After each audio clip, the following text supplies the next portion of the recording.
2000년 전에 지중해 세계 복음화를 위한 전초 기지로 사용된 교회는 사도들이 포진하고 있는 예루살렘 모 교회가 아니라 수리아에 있는 안디옥 교회였습니다. 안디옥은 로마 제국 내에서 수도 로마 그리고 알렉산드리아에 이어서 세 번째 대도시였습니다. 하지만은 영적으로는 예루살렘에서 600km나 더 떨어져 있는 영적 변방이었을 뿐입니다. 그런데 주님께서는 예루살렘 모 교회가 아니라 그 영적 변방 안디옥 교회를 지중해 세계 복음화를 위한 당신의 전초 기지로 사용하셨습니다. 2000년이 지난 오늘날의 관점으로 우리가 이 시점을 되돌아보면 하나님께서 왜 안디옥 교회를 그렇게 귀하게 사용하셨는가 그 까닭을 유추할 수 있습니다. 안디옥 교회는 첫째로 2000년 기독교 역사상 최초로 이방인의 땅에 세워진 이방인 교회였습니다. 고넬료가 베드로로부터 복음을 받고 주님을 영접할 때 고넬료 가족들도 다 주님을 영접했거든요. 고넬료는 이방인입니다. 그 이방인 가족들이 모두 주님을 영접했으니까 그 집은 이방인들이 주님을 영접한 교회라고 할 수 있었습니다. 하지만 고넬료 집은 이스라엘 영 내에 있었습니다. 안티옥은 이스라엘 영 내가 아니라 영 밖에 이방인들만 사는 이방 도시에 세워진 교회였습니다. 이를테면 안티옥 교회는 2000년 기독교 역사상 최초로 국경과 인종을 초월해서 세워진 보편적 교회였습니다. 두 번째로 안디옥 교회는 익명의 그리스도인에 의해 세워진 교회입니다. 구브로와 구레네에서 온 어떤 그리스도인들이 안디옥에 있는 사람들에게 복음을 전함으로 신앙 공동체 안디옥 교회가 세워졌습니다. 그들로부터 복음을 전해받았던 사람들, 안디옥 교회 초기에 안디옥 교회에 발을 디딘 사람들은 이 안디옥 교회를 세우는데 도구가 되었던 사람들이 누군지 다 알고 있었습니다. 그런데도 장 본인은 물론이고 함께 신앙생활하는 사람들도 그들의 이름을 가려주었습니다. 왜? 장 본인들이 원치 않기 때문에 교인들도 밝히지 않았습니다. 예수님께서 주는 그리스도시요 살아계신 하나님의 아들이시라는 베드로의 신앙 고백을 받으시고 반석 같은 그 고백 위에 그래 너희들을 위한 교회를 너희들이 세우거라 그렇게 말씀하시지 않았습니다. 반석과도 같은 그 고백 위에 내 교회를 세우리라. 누가? 내가. 이 땅에 있는 모든 교회는 주님이 세우시는 겁니다. 교회가 설립될 때 누가 동원되었든지 그들은 주님께서 쓰신 도구에 지나지 않습니다. 오늘 한국에 가면 교회 설립자라고 불리는 분은 말할 것도 없고 그분의 자식, 심지어는 손자까지 설립자의 자식, 설립자의 손자로 영광받고 있는 교회에 비하면 안티옥 교회는 진정한 주님의 교회였습니다. 세 번째로 안티옥에서 안티옥 교인들이 안티옥 사람들로부터 2000년 기독교 역사상 최초로 그리스도인이라고 불림을 받았습니다.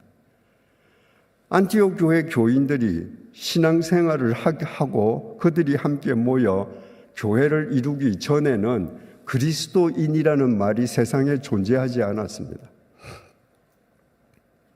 안티옥 사람들이 안티옥 교회 교인들을 저들은 그리스도인이야 라고 부르기 시작하면서 우리도 모두 크리스찬이 되었습니다.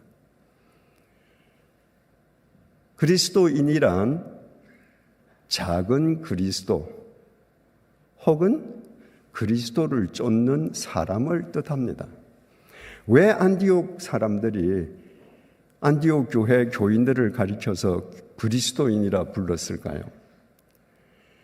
2000년 전에 로마 제국은 잡신의 세상입니다.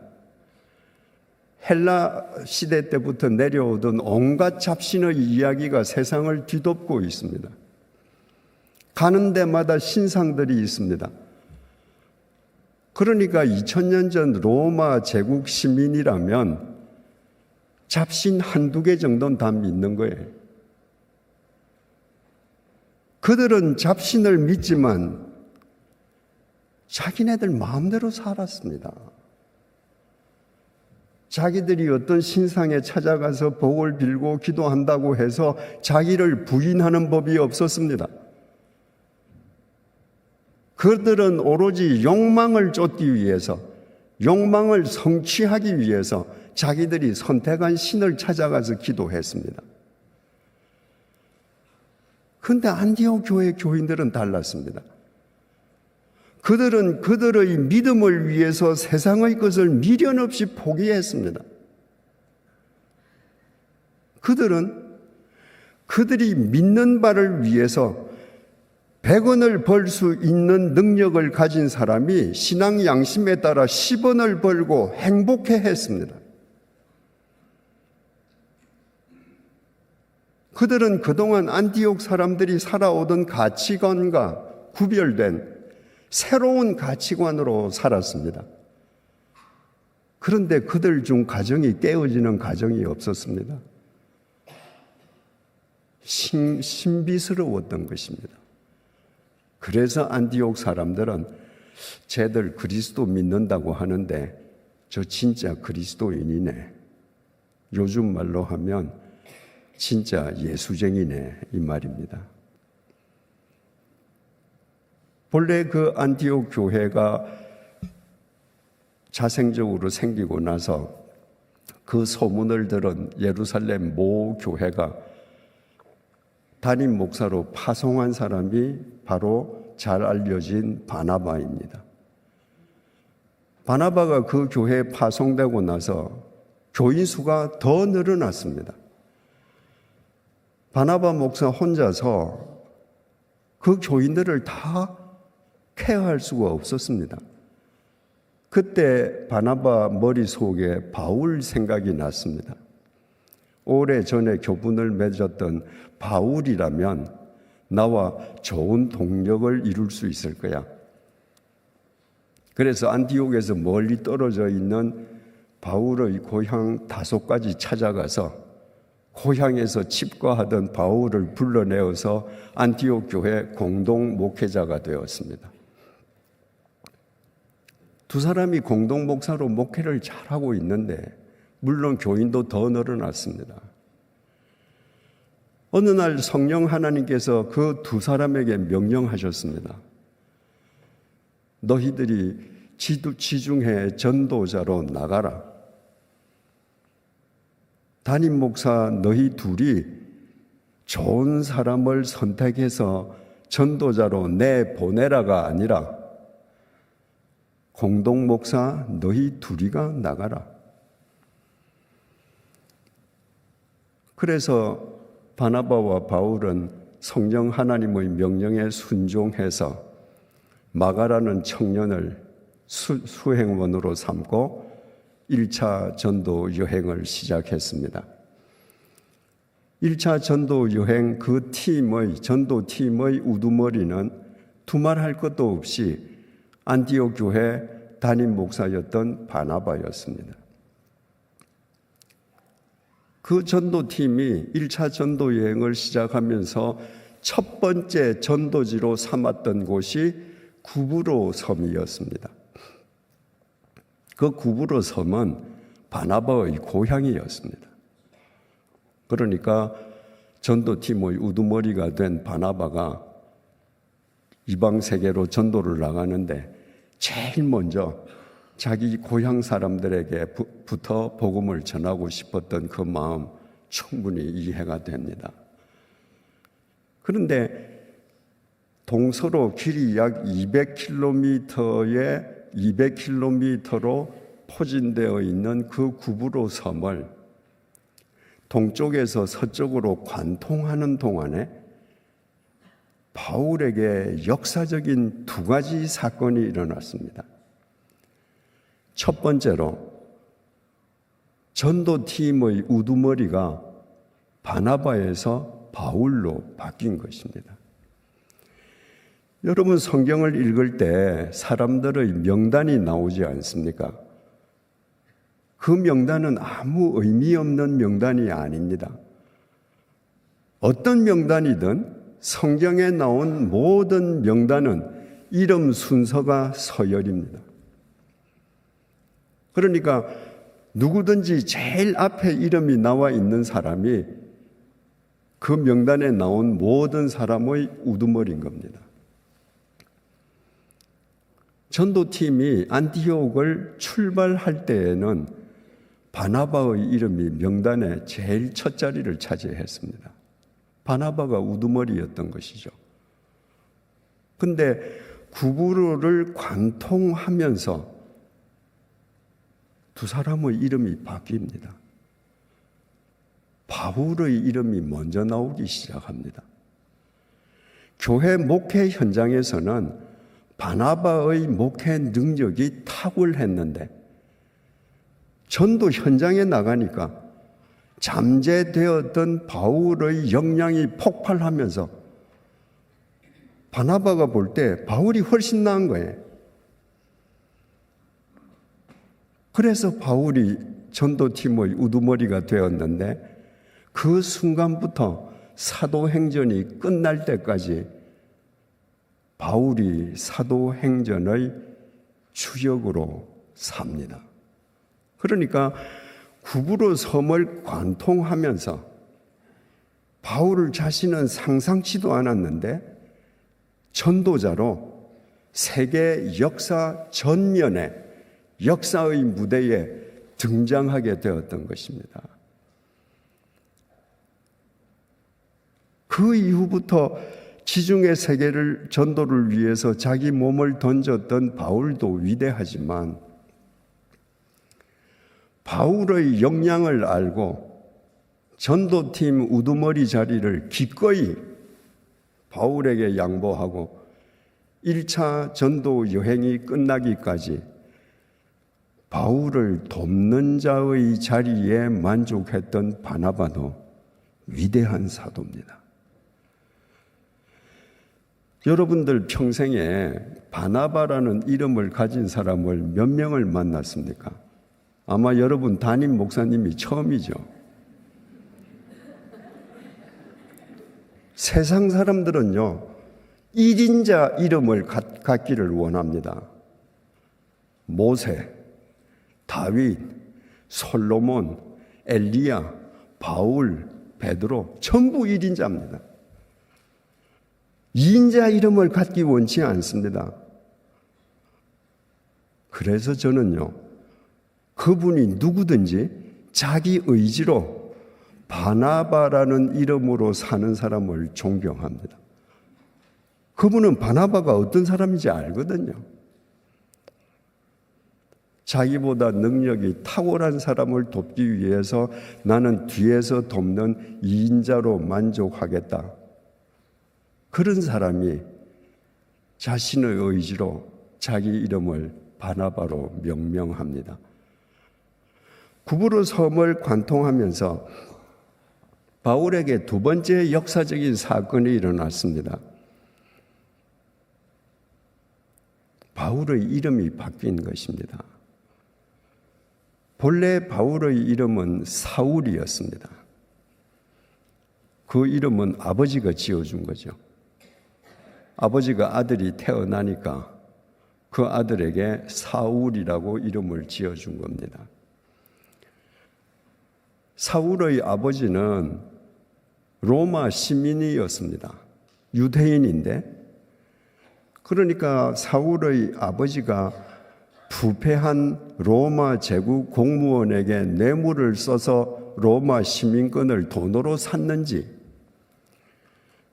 아니면 로마 제국에 혁혁한 공을 세워서 로마 시민이 되었는지 그건 알지 못합니다.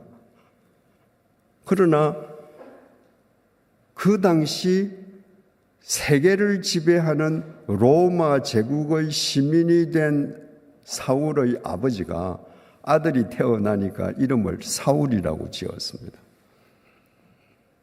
사울가는 이스라엘 12지파 가운데 베냐민 지파였습니다.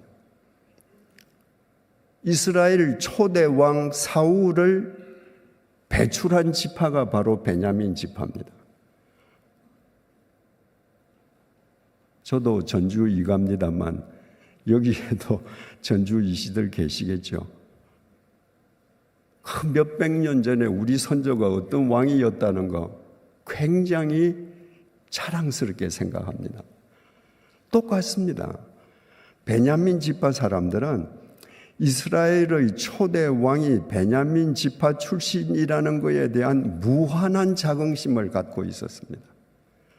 그래서 유대인이면서도 로마 시민인 아버지가 자기가 낳은 아들에게 너는 사울이 되거라. 무슨 의미겠습니까? 너는 유대인이지만 로마 시민이야. 넌 달라. 그러니까 우리 베냐민 지파가 배출한 초대 왕처럼 제일 큰 사람 사울이 되거라.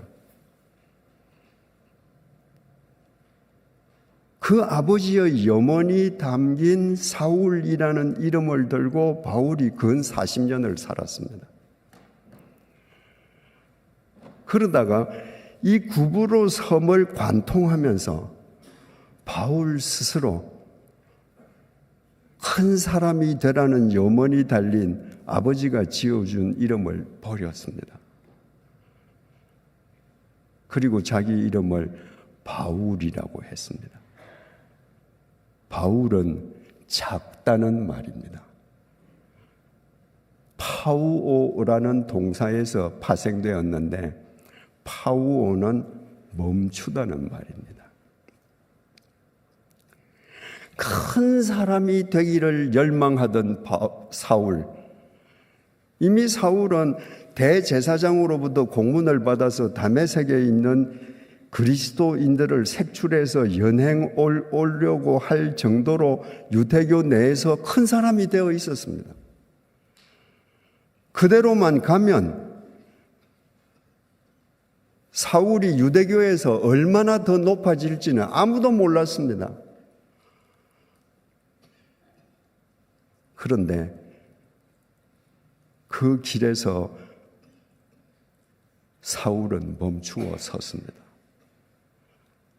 자기를 크게 여기던 사울이라는 이름을 버렸습니다.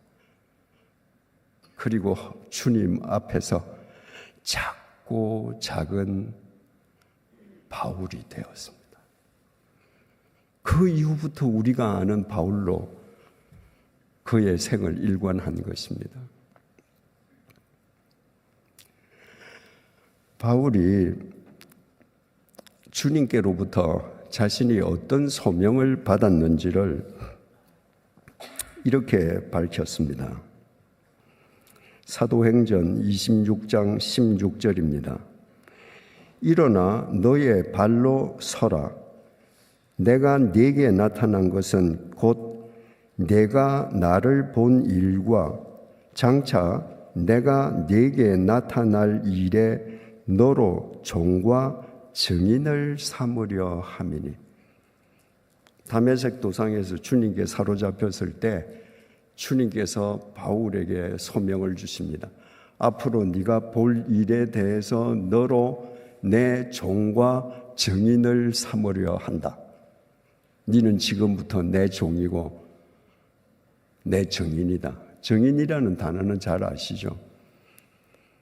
주님께서 바울을 향해서 너는 내 종이다 그러셨는데, 헬라 말로 우리가 잘 아는 종이라는 단어 둘로스가 있지 않습니까? 근데 주님께서 너는 내 종이다 하실 때 둘로스라고 하시지 않았습니다.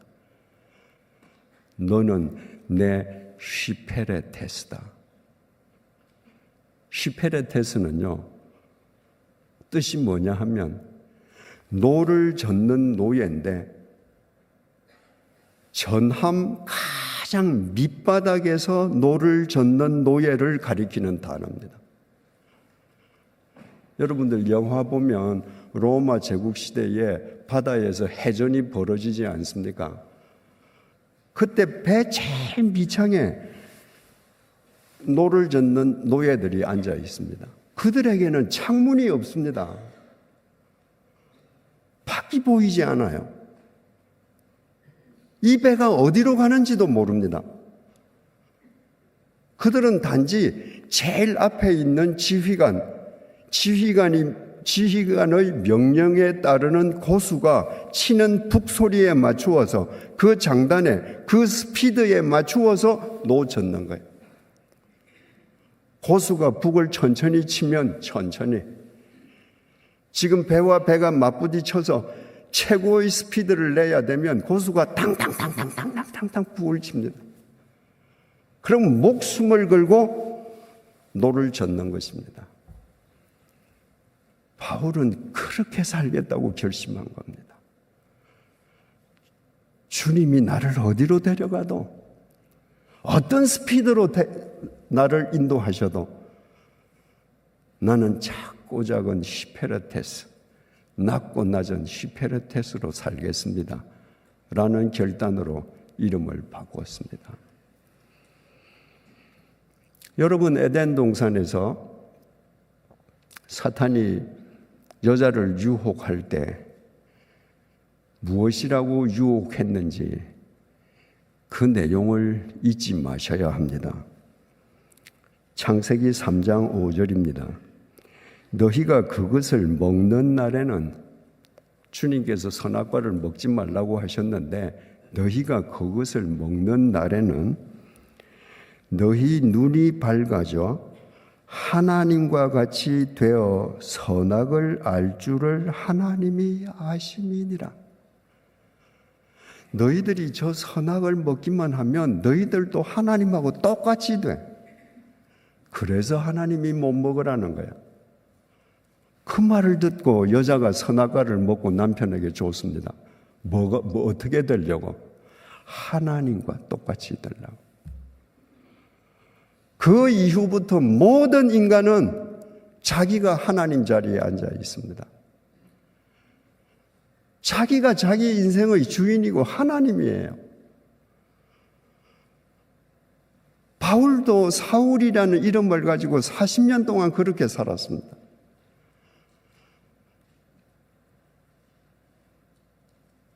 그러나 바울은 그 에덴 동산에서부터 내려온 인간의 죄성, 본성을 거슬러서 작고 작은 바울이 되었습니다. 바울이 작고 작은 바울이 될수록, 바울이 낮고 낮은 휘페레테스가 될수록 하나님의 능력과 하나님의 권능은 그의 삶 속에 더 크게 차고 넘쳤습니다.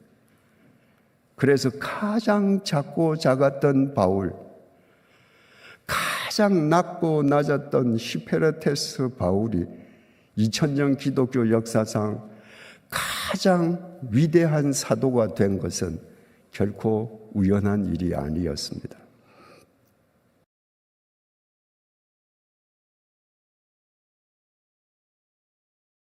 도무지 새로워지지 않는 어제의 무한 반복은 우리 인생의 질과 수준을 퇴보시키기 때문입니다. 참된 존재만이 참된 새해를 누릴 수 있다고 했습니다. 참된 존재는 천지를 창조하신 하나님의 말씀 안에서 그 말씀을 행함으로 그 말씀에 의해 새롭게 빚어져 가는 것이라고 했습니다. 그래서 참된 존재가 될 때 그가 1년 중 어느 시점에 있든지 그는 매일 새해, 새날, 새 시간을 맞을 수 있는 것입니다. 새로운 존재가 되어서 새로운 인생을 산다는 것은 쉽게 표현하면 자기를 스쳐 지나가는 시간을 새롭게 사용하는 것을 의미합니다.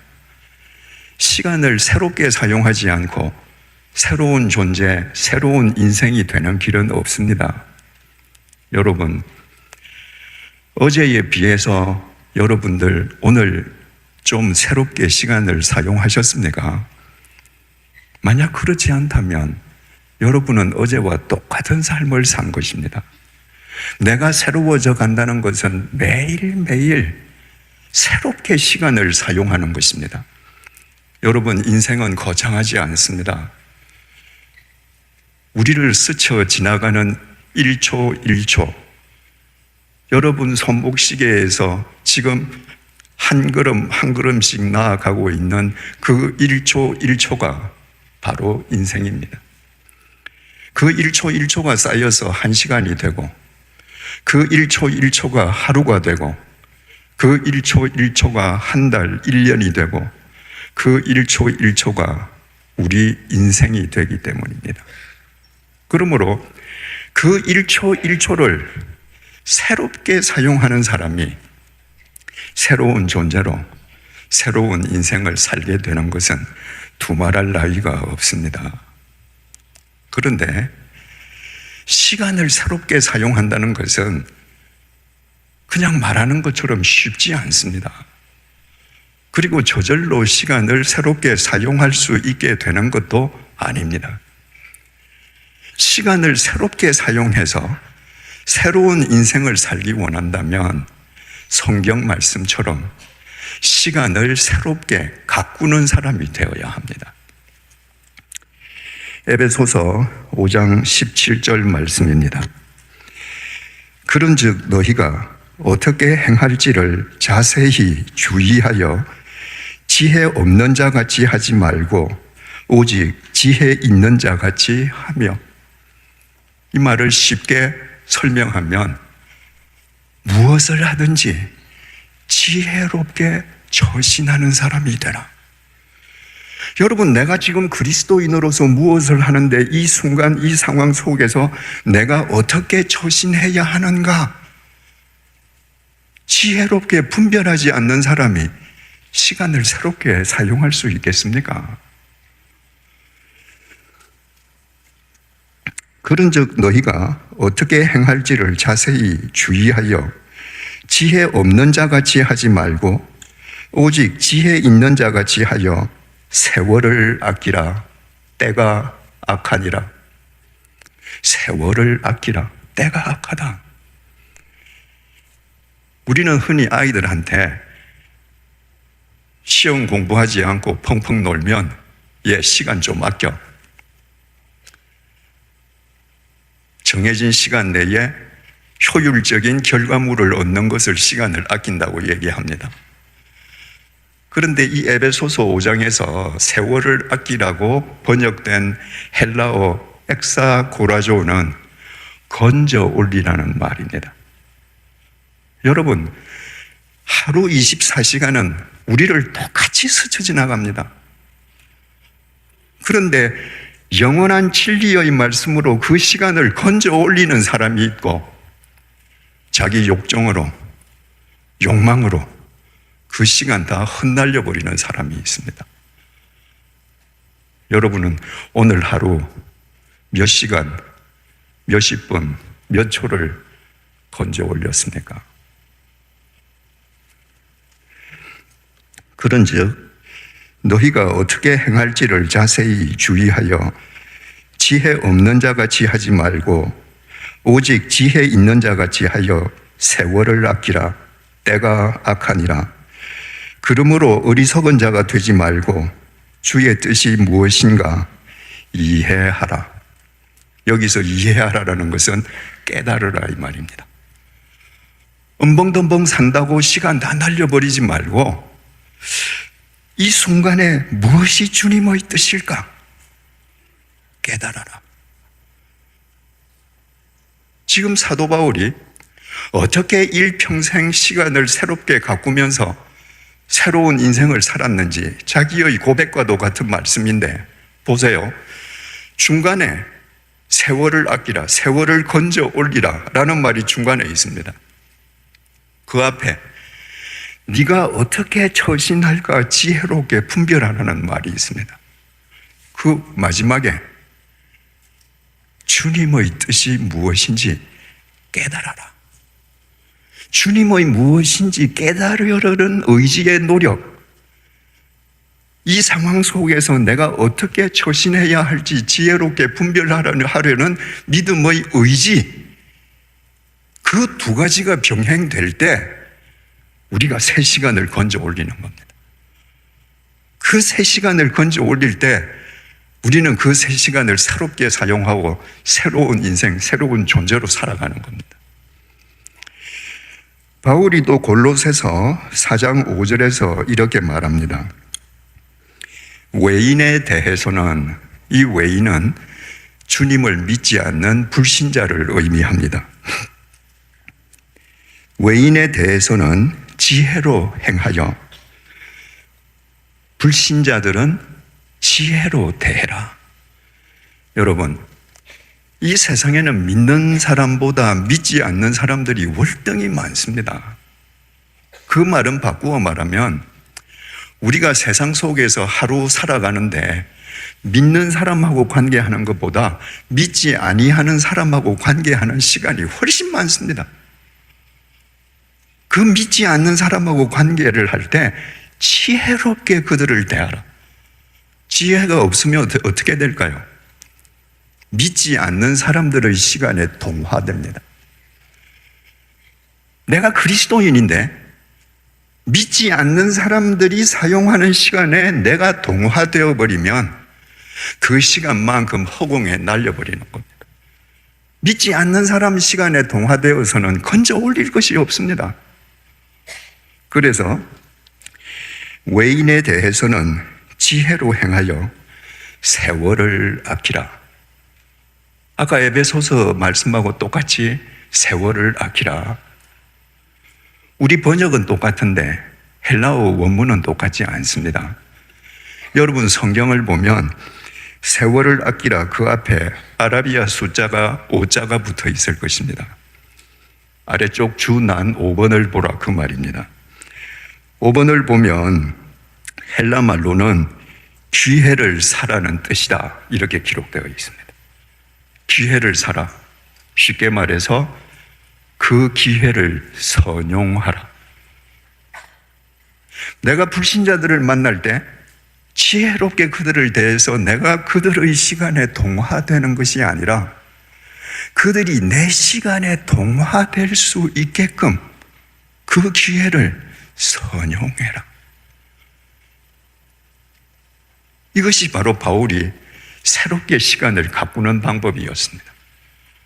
자기 스스로 무슨 일을 할 때는 내가 어떻게 처신해야 하는가 지혜롭게 분별하고 이 상황 속에서 하나님의 뜻이 무엇인가 깨닫고 사람과의 관계에서 믿지 아니한 사람을 만날 때는 내가 그 사람에게 동화되지 않고 그가 내 시간에 동화되도록 그 기회를 선용한다. 한마디로 말하면 의지를 다해서 시간을 새롭게 경작했습니다. 여러분, 시간은 경작해야 합니다. 경작해야 시간을 새롭게 사용할 수 있습니다. 경작하지 않으면요, 시간을 경작하지 않으면 경작하지 않은 시간은 나의 노화와 나의 쇠퇴와 나의 죽음과 나의 소멸을 앞당길 따름입니다. 지난 작년이군요. 8월 달에 제가 저희 집 뒤산에 개를 데리고 산책을 갔다가 왼쪽 발목 골절상을 입었습니다. 기프스 기간만 9개월이었습니다. 그리고 나면 또 이제 재활하는데 또 시간이 상당히 소요되지 않습니까? 제 나이에 이건 뭐 9개월 동안 기프스하고 집안에서도 화장실 가려고 해도 양팔에 목발을 짚어야 되고 이게 뭐야? 속상해만 했으면 70이 넘은 나이에 그 시간만큼 없어져 버리고 말았을 것입니다. 저는 이렇게 생각했습니다. 평생 하나님께서 내게 모든 것을 합력해서 선을 이루게 내 삶 속에 개입해 주셨는데 내가 지금 9주 동안 기프스를 해서 집 밖에도 못 나가게 됐다면 이 상황을 통해서 내게 주시려는 은혜가 있지 않겠나? 어떻게 내가 그 은혜를 내 것으로 만들까 생각하다가 제 설교집 말고 제가 처음부터 집필한 제 저작물 12권을 읽었습니다. 저는 한 번도 제가 쓴 책을 정독을 해본 적이 없습니다.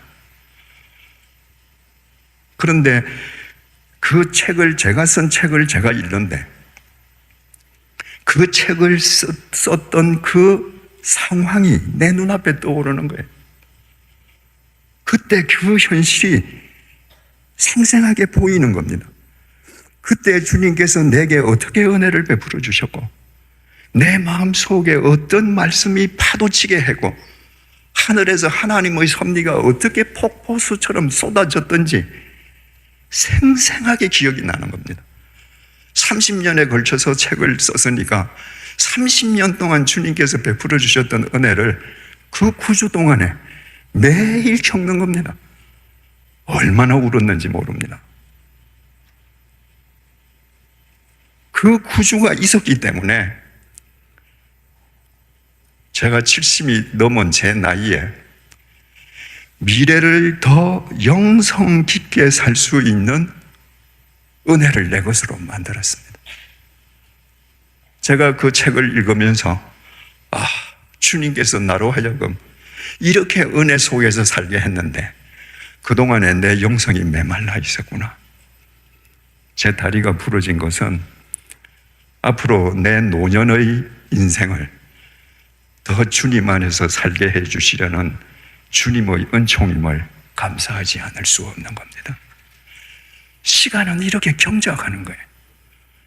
시간을 날마다 의지를 다해서 경작하는 것은 자기의 가치와 수준을 극대화시키는 겁니다. 어린아이가 있는데요. 꿈이 태권도 국가대표 선수가 되는 겁니다. 어린아이 주먹에 무슨 힘이 있겠습니까? 그 아이는 오로지 태권도 국가대표 선수. 그래서 날마다 태권도 국가대표 선수가 되기 위해서 자기 의지를 다해서 자기 시간을 경작합니다. 그 힘없던 주먹이 벽돌을 1장 깨고 2장 깨고 10장을 깨고 나중에는 벽돌 20장을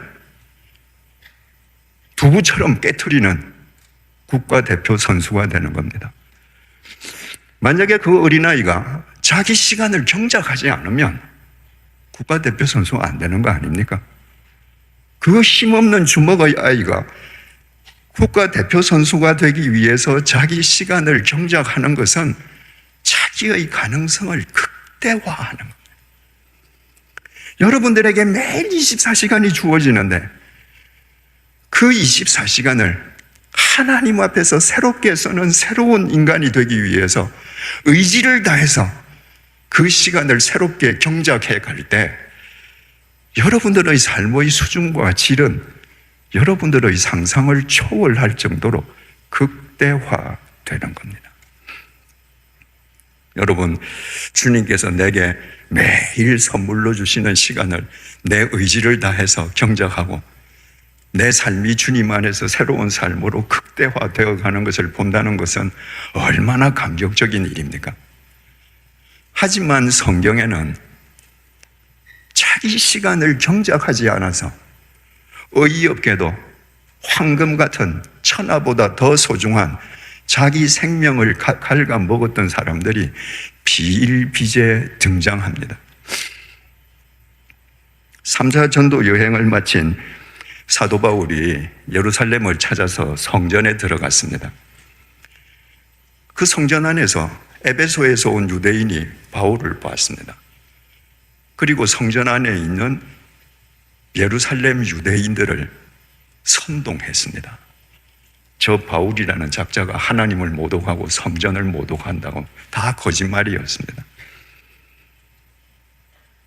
여러분, 이 세상에는요, 자기 목적을 위해서 선동하는 악행을 저지르는 사람이 있는가 하면 간단하게 선동당하는 무지한 사람들이 있습니다. 왜 우리 주위에, 우리 사회에 그렇게도 선동하는 사람들이 많습니까? 아무 생각 없이 선동당하는 무지한 사람들이 많기 때문에 그렇습니다. 그 성전에 있던 예루살렘 유대인들이 간단하게 선동당했습니다. 바울 죽여라. 끌고 나갑니다. 돌에 쳐서 죽이려는 거예요. 성전 뜰에서 대소요가 일어났다는 소식을 예루살렘 천부장 루시아가 들었습니다. 시하 군대를 거느리고 긴급 출동을 해서 바울을 잡아다가 로마 진영 내에 있는 감옥에 투옥시켰습니다. 천부장은 3가지 사실을 확인했습니다. 바울이라는 사람은 로마 천부장, 자기가 보호해 주어야 할 로마 시민권자다. 2번째, 바울은 로마 제국의 실정법을 어긴 범죄자가 아니다. 3번째, 저 무고한 로마 시민을 암살하기 위해서 바울을 죽이기 전에는 먹지도 않고 마시지도 않겠다고 결단한 비밀 암살단이 지금 바울 생명을 노린다. 그래서 천부장이 밤중에 로마 군인의 호의 속에서 바울을 총독이 있는 가이사라로 보냅니다. 대제사장 무리가 간밤에 천부장 루시아가 바울을 가이사라로 빼돌렸다는 사실을 알고 가만히 있겠습니까? 사도행전 24장 1절입니다. 닷새 후에, 그러니까 천부장이 바울을 가이사라로 빼돌린 닷새 후에 대제사장 아나니아가 어떤 장로들과 한 변호사 더둘로와 함께 내려와서 총독 앞에서 바울을 고발하니라. 대제사장 무리가 가이사라까지, 총독 관저가 있는 가이사라까지 내려와서 총독의 법정에서 직접 바울을 고발했습니다. 반드시 바울을 유죄로 만들기 위해서 더둘로라고 하는 변호사를 데리고 와서 변호사로 하여금 고발하게 했습니다. 고발 내용은 전부 거짓말이었습니다.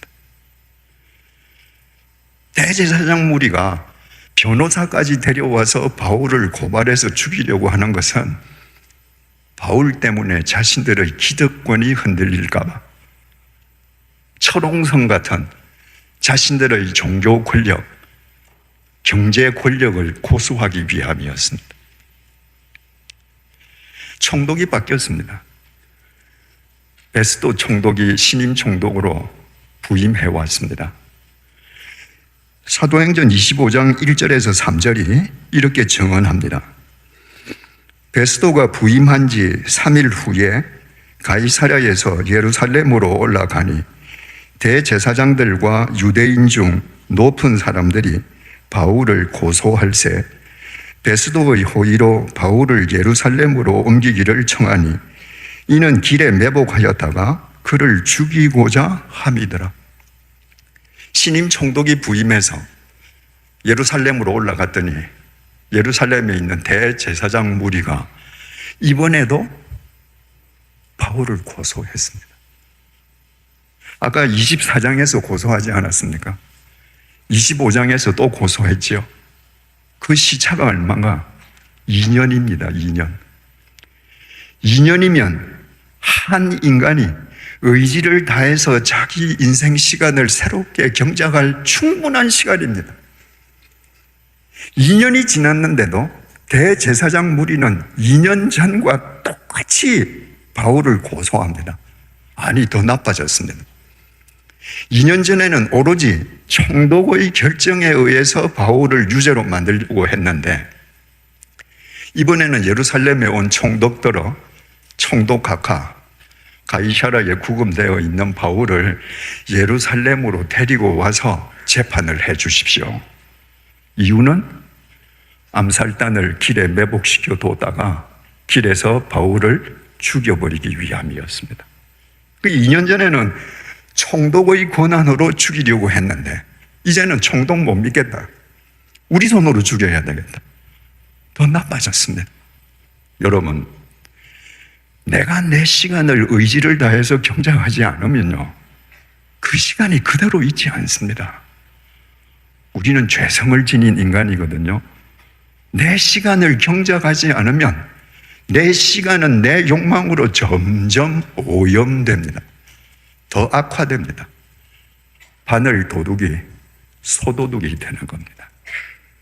그래서 자기 시간을 새롭게 경작할 줄 몰랐던 대제사장 무리는 언제나 성경뿐만 아니라 유럽의 문학에서도 타락한 종교 지도자의 대명사로 나옵니다.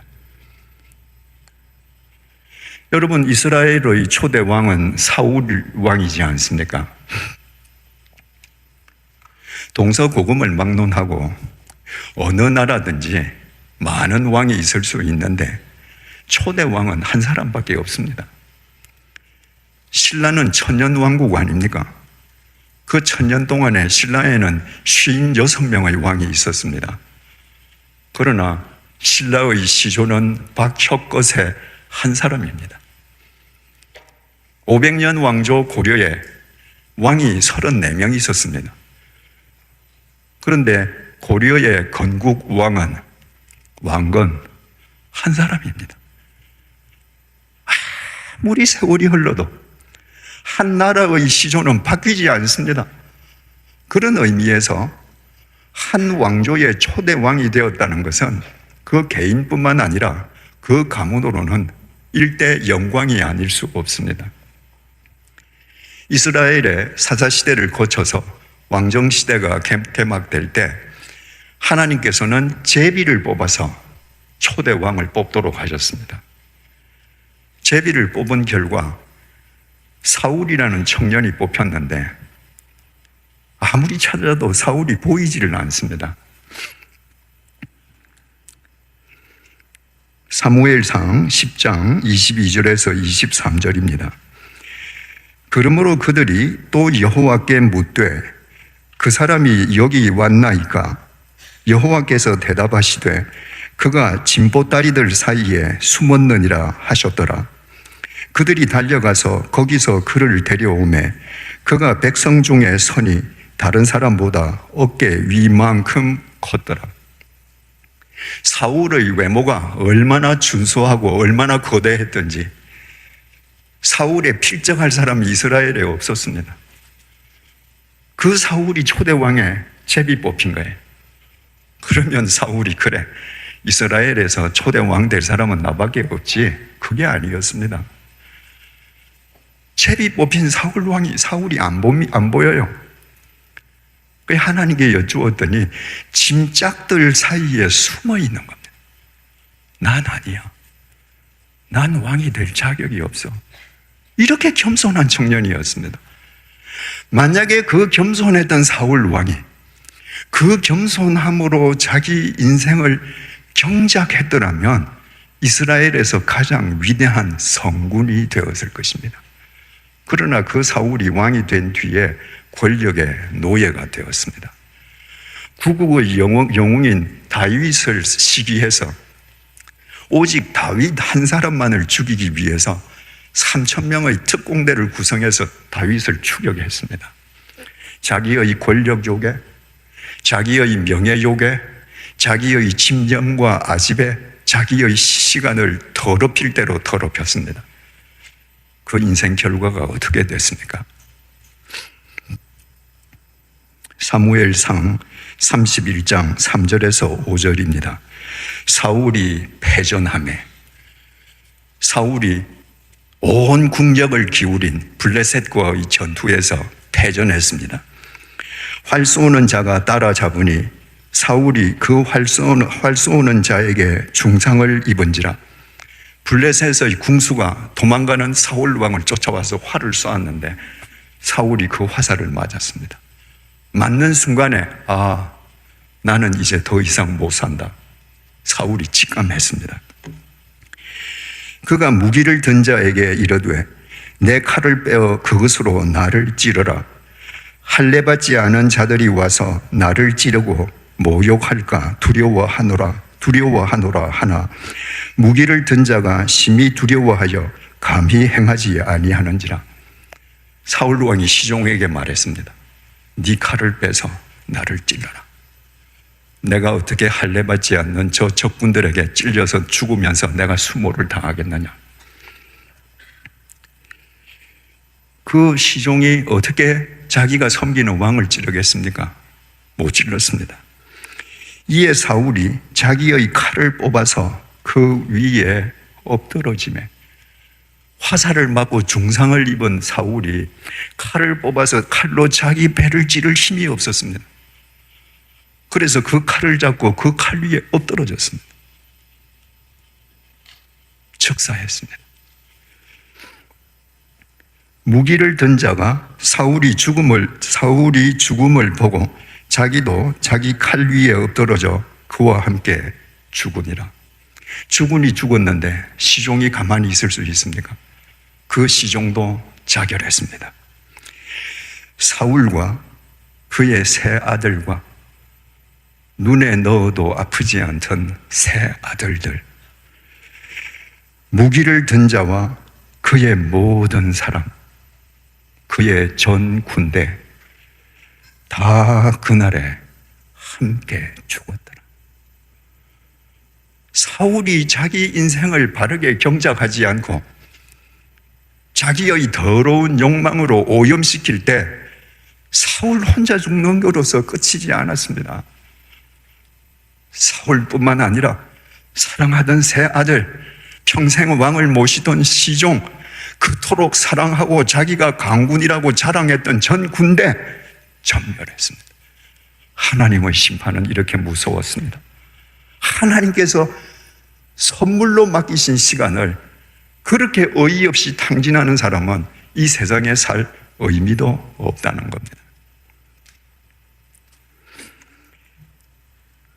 예수님께서 체포당하시기 전에 제자들과 함께 겟세마네 동산으로 가셨습니다. 고난당하시기 전에 마지막 기도를 드리시기 위함이었습니다. 본문 36절입니다.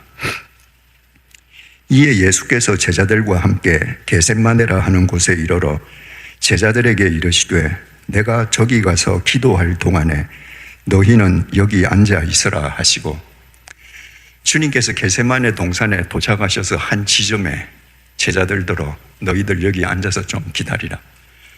그리고 제자들 가운데 베드로, 요한, 야고보 세 명을 부르십니다.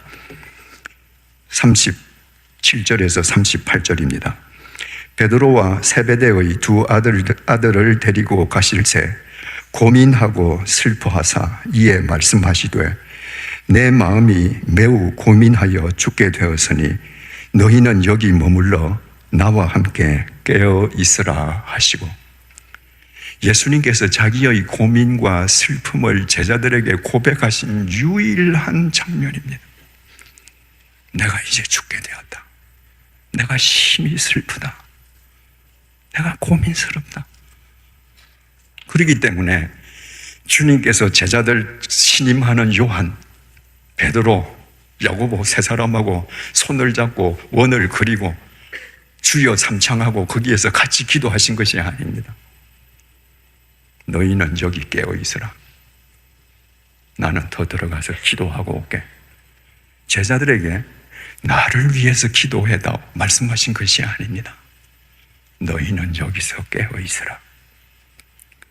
나중에 내가 정말 십자가에서 못 박혀 죽을 때 너희들이 너희 자신들을 지킬 수 있도록 너희 자신들을 위해서 깨어서 기도해라.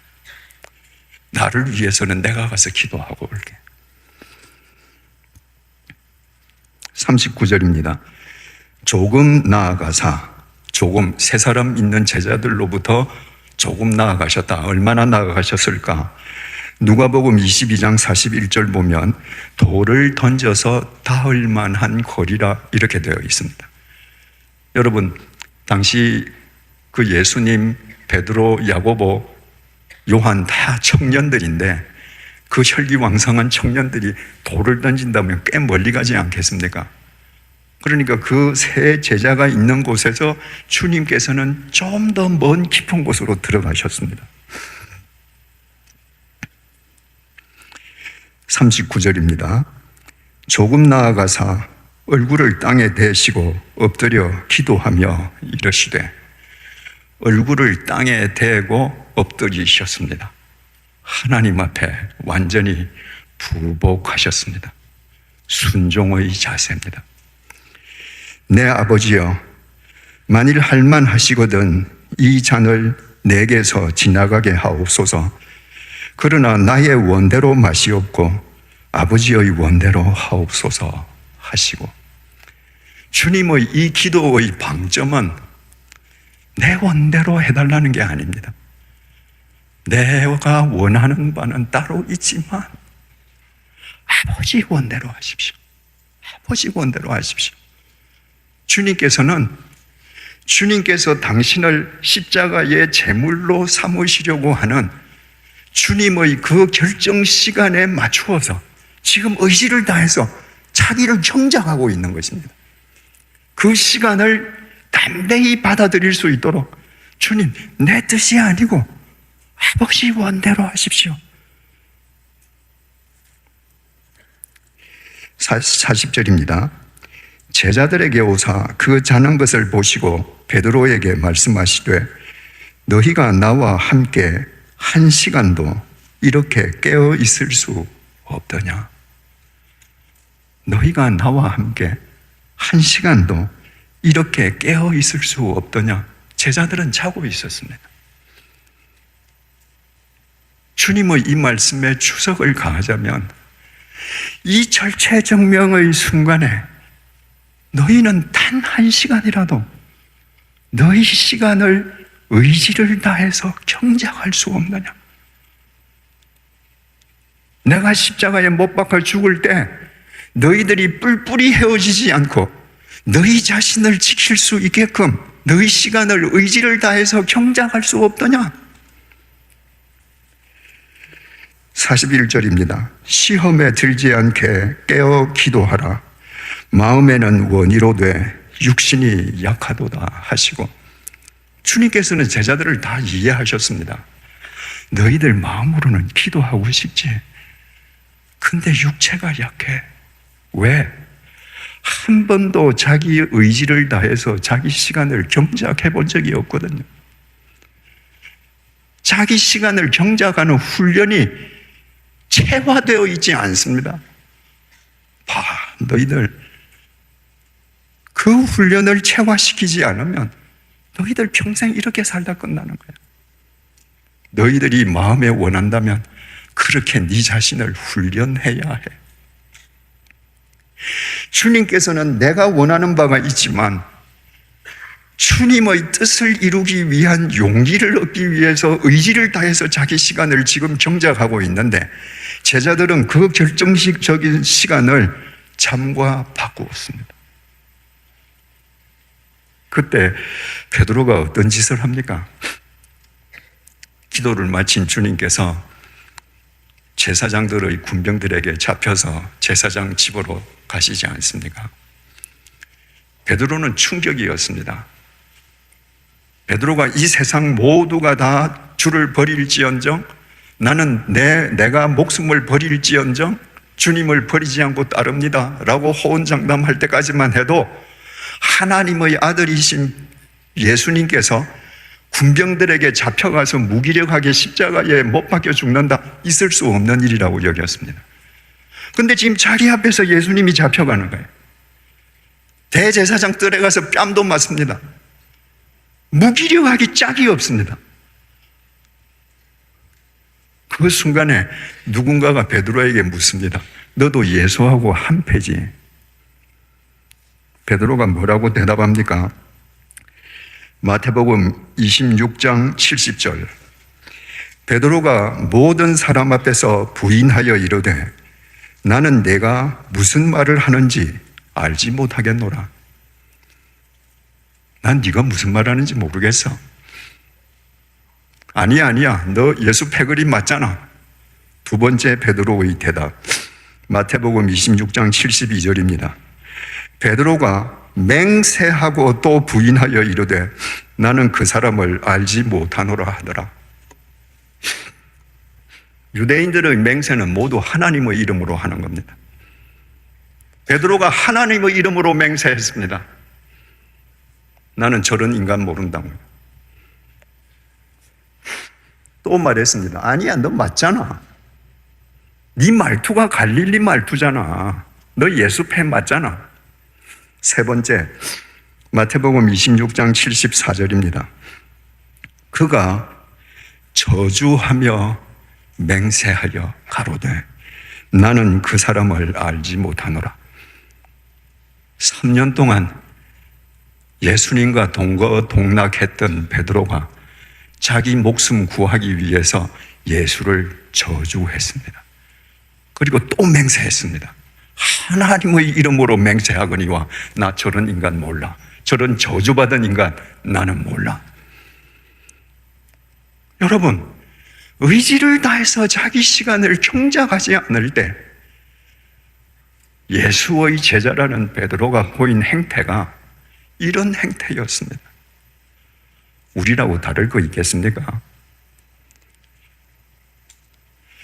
사도행전 3장은 성전 미문 앞에서 베드로가 놀랍게도 선천성 하반신 마비자를 고쳐주는 이야기가 등장합니다. 사도행전 3장에.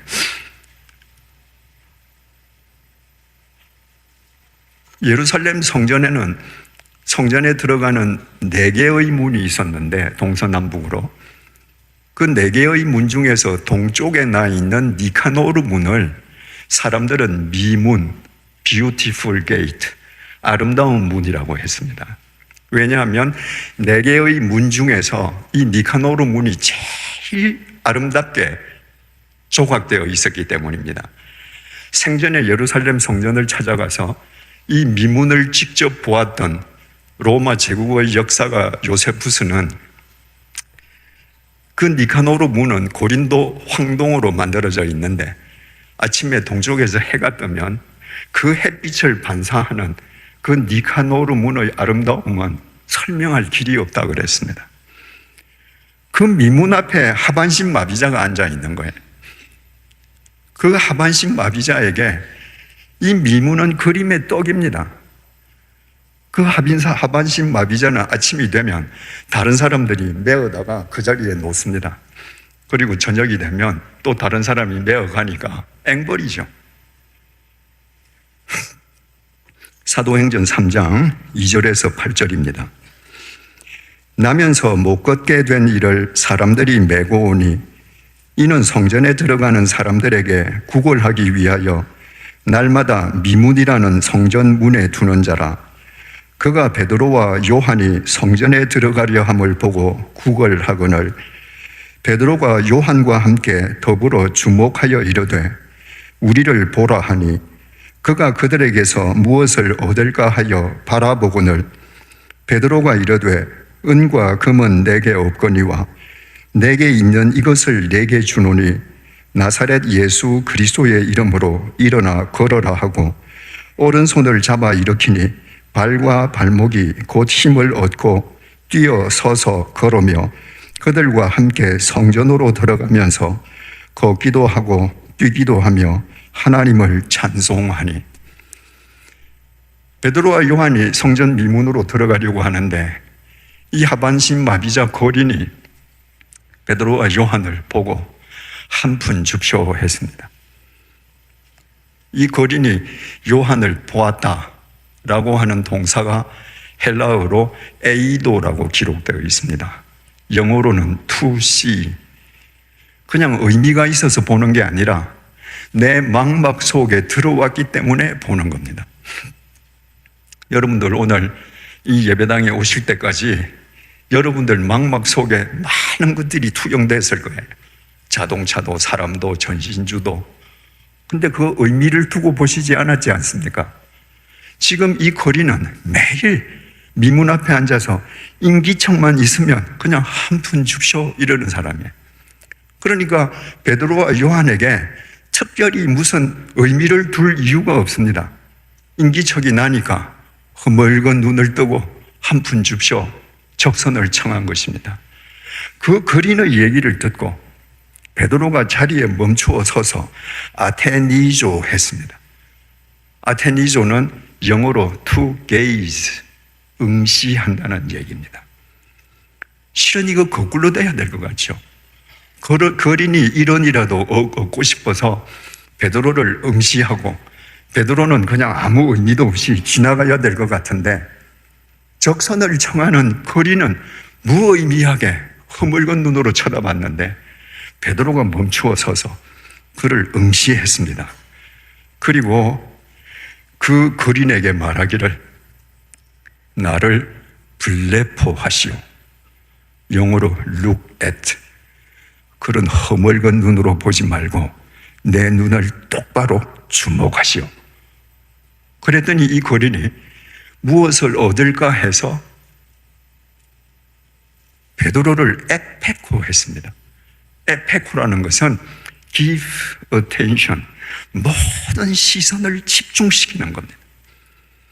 여러분, 이 장면이 동영상으로 머릿속에 그려지시죠? 거린이 앉아 있다가 흰붉은 눈으로 한 분 줍쇼 이랬는데 베드로가 서서 그를 응시하면서 형제여 나를 주목하시오. 그랬더니 이 거린이 자세를 가다듬으면서 고개를 쳐들어서 베드로의 눈에 온 시선을 집중합니다.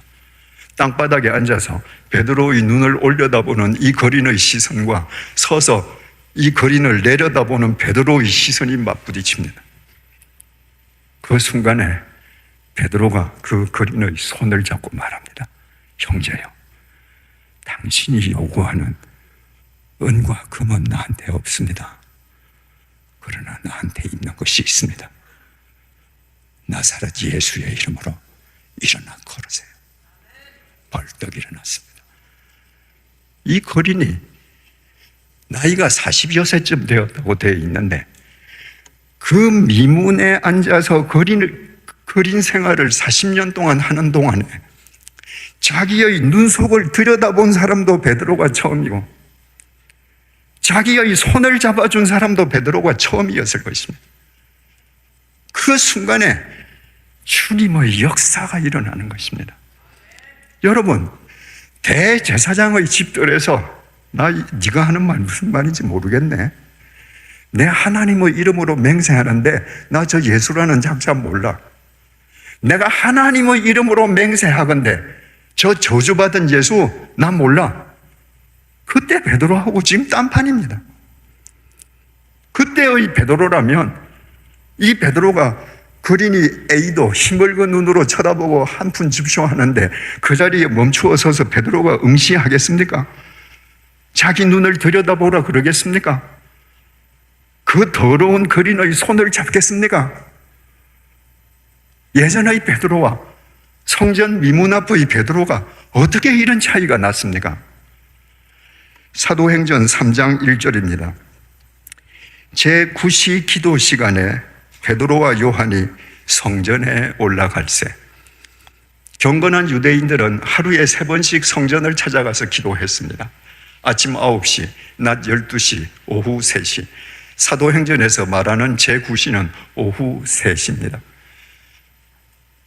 사도행전 3장의 베드로는 성령 강림 사건 이후에 하나님에게 기도하면서 자기의 시간을 의지를 다해서 경작하는 사람이 되었습니다. 말씀으로, 믿음으로, 기도로 자기 시간을 의지를 다해서 경작할 때 예전의 베드로와는 전혀 딴판인 새로운 베드로가 되었습니다. 그 베드로를 주님께서 당신의 통로로 사용하신 것입니다. 주님의 은혜를 생각할 때마다 가끔 제 젊은 시절을 되돌아보곤 합니다. 제 젊은 시절에 저는 허랑방탕하게 살았습니다. 제게 주어진 모든 시간을 방탕으로 다 날렸습니다.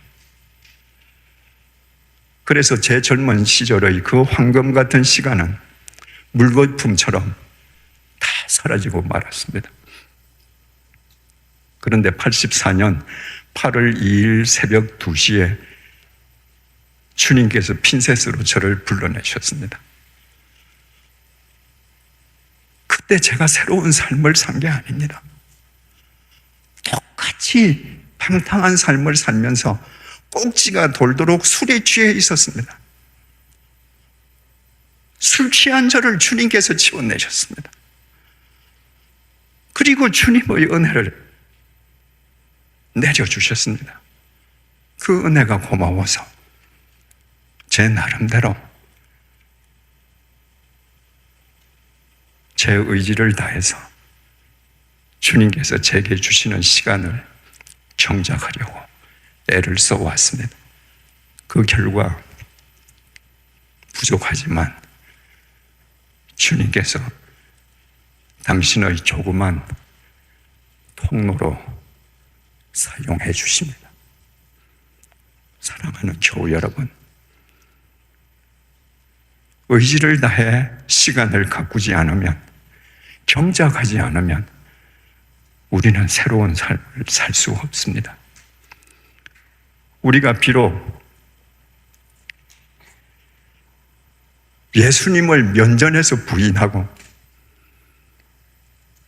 가장 결정적인 순간에 십자가에 못 박히는 예수님을 버리고 출행난친 베드로였다 할지라도 주님께서 우리에게 맡겨주신 시간을 우리의 의지를 다해서 경작해가면 주님께서는 우리를 무사람을 살리는 새로운 베드로로 사용하실 것입니다. 왠지 아십니까? 2000년 전에 베드로와 함께 하셨던 주님께서 오늘 이 시간에 우리와 함께 하고 계시기 때문입니다.